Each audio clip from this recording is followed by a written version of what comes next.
Bismillah, Assalamualaikum warahmatullahi wabarakatuh. Alhamdulillah, wassalatu wassalam ala rasulillah wa ba'd. Kaifa halukum anak-anak semua siswa kelas 4B, rahimani wa rahimakumullah. Semoga kalian dalam keadaan sehat dan terus semangat untuk belajar.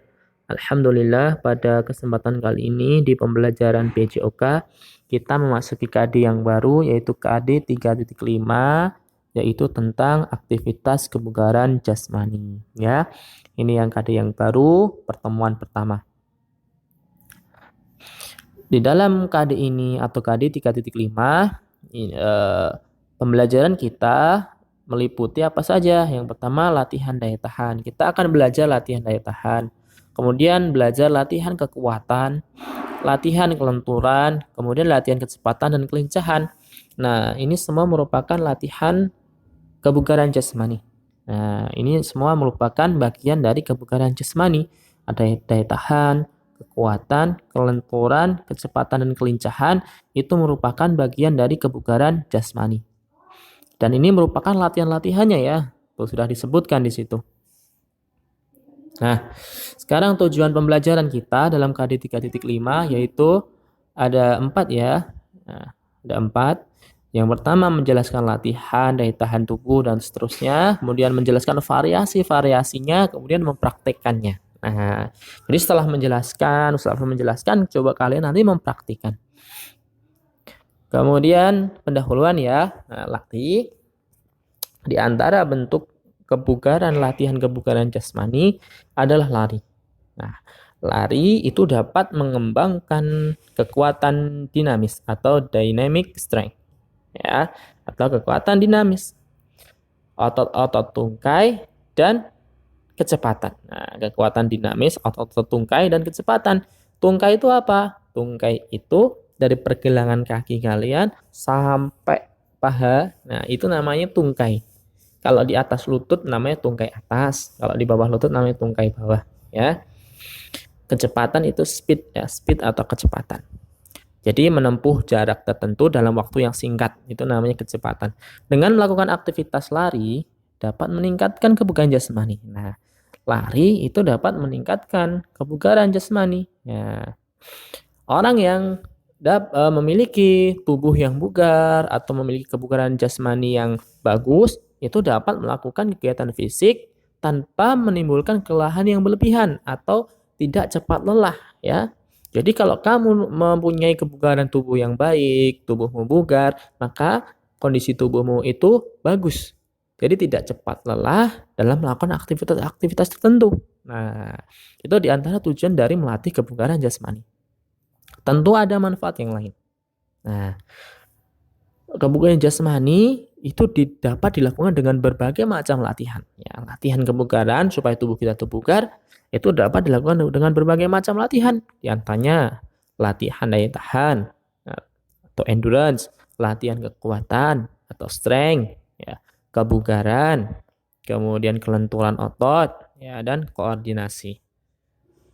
Nah, dengan latihan-latihan ini membuat tubuhmu menjadi lebih sehat dan lebih bugar. Nah, kita akan belajar latihan-latihan ya, daya tahan, kekuatan, dan seterusnya itu. Nah, yang pertama adalah latihan daya tahan. Nah, apa itu daya tahan?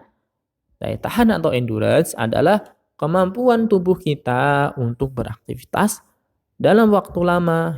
Dalam waktu yang lama ya, kalau dalam waktu yang singkat ya nggak terlihat. Tapi dalam waktu yang lama tanpa disertai kelelahan yang berlebihan. Atau tidak mudah cepat lelah. Misalkan main bola 90 menit, baru 20 menit selesai. Nah, itu berarti daya tahannya kurang baik. Nah, daya tahannya kurang baik. Lalu apa latihan daya tahan, Ustadz? Latihan daya tahan, contohnya ada latih pelan atau jogging, latihan sirkuit atau sirkuit training, bukan lari ya, tapi latihan. Dan lari memutari lapangan. Itu bukan lari ya, tapi latihan sirkuit atau sirkuit training.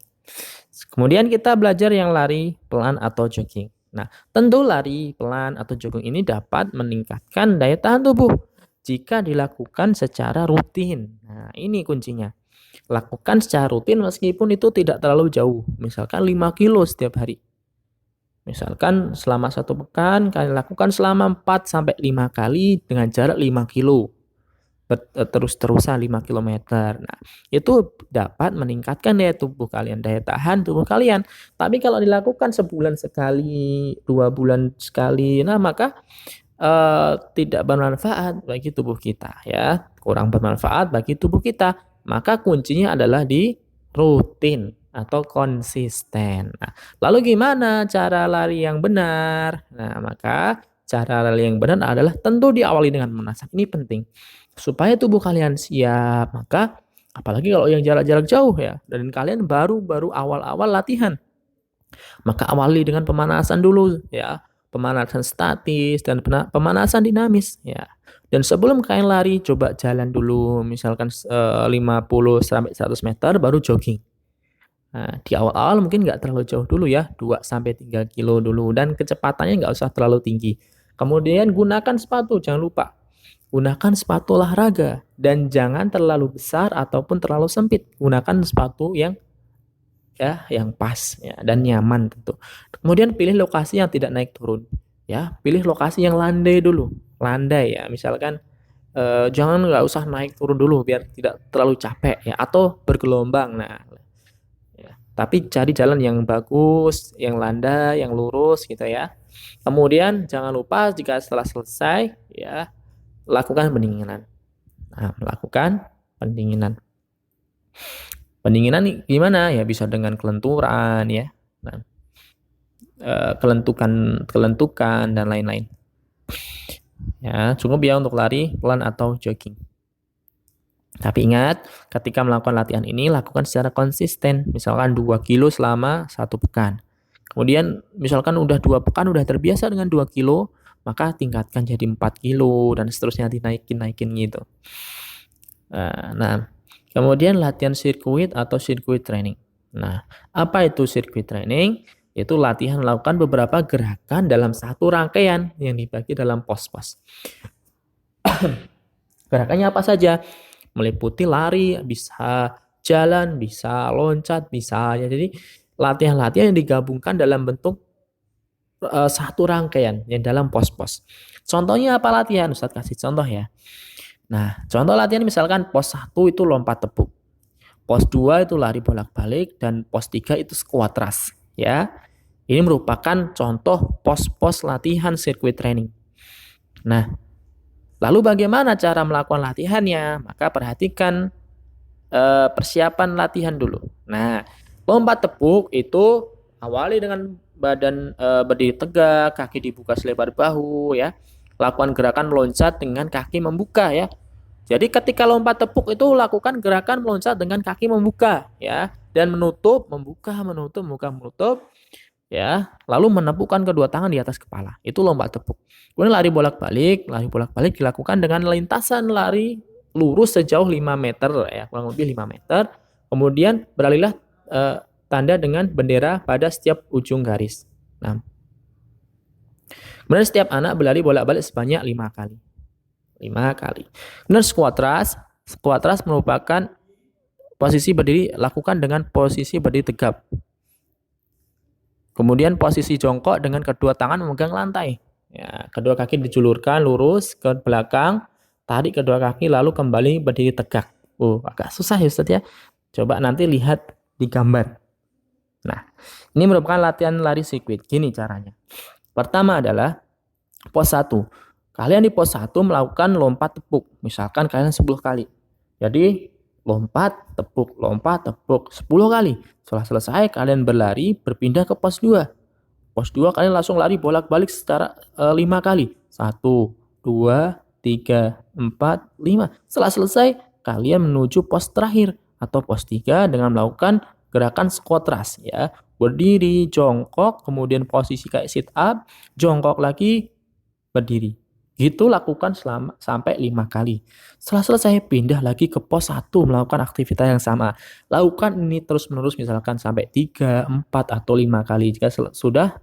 Nah, jadi intinya adalah melakukan serangkaian gerakan ya dalam satu rangkaian. Nah, melakukan berbagai gerakan dalam satu rangkaian. Tentu dengan waktu dan jumlah yang teratur. Jangan terlalu banyak ya. Misalkan kalau pertama kali coba lakukan sekali atau 2 kali saja. Nah, gitu ya. Ini merupakan contoh latihan sirkuit. Apakah bisa dengan latihan lain, Ustadz? Bisa. Misalkan yang pertama itu malah menggunakan squat thrust. Kemudian nomor 2 menggunakan squat jump. Nah, dan seterusnya. Bisa. Tergantung kita mau latihan yang mana. Menguatkan daya tahan apa. Nah, demikian dari Ustaz Afif. Sallallahu wasallam ala nabiyina Muhammadin wa ala alihi wa sahbihi wa baraka wasallam. Assalamualaikum warahmatullahi wabarakatuh.